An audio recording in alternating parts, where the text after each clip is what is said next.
Hello guys! So it's me again, Alintot at your service. So welcome back to my vlog guys.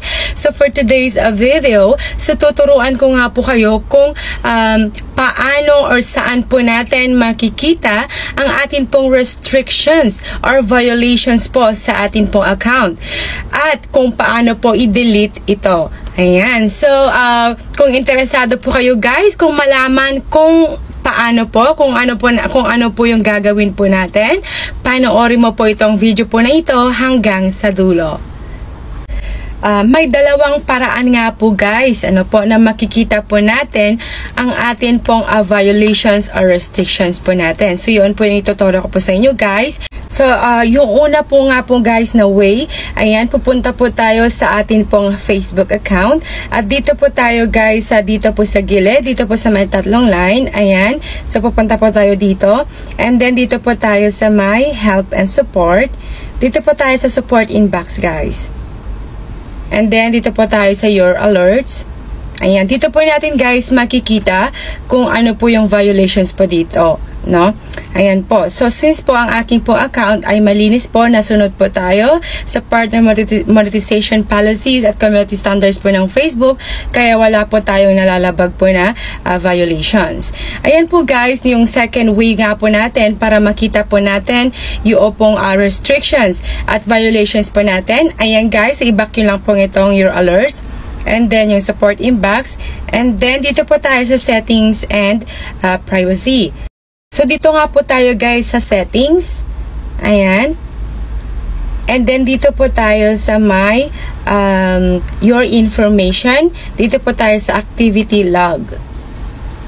And then dito po tayo guys sa manage your post. So dito nga po natin guys makikita po yung atin pong mga post po sa atin pong Facebook account.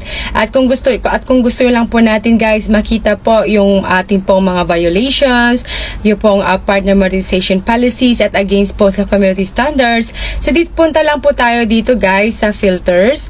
Ayan. At dito po sa my date. Ayan. At dito guys, so, kung matatandaan nyo po guys, yung date, yung video nyo po is nagkaroon po kayo ng violations. Ayan. So, halimbawa po guys, dito po sa start date. Ayan. So, click po natin. At yung taon guys, so halimbawa po guys, yung taon po, nagkaroon po kayo ng violation, yung taong 2020. Ayan po. So, 2020.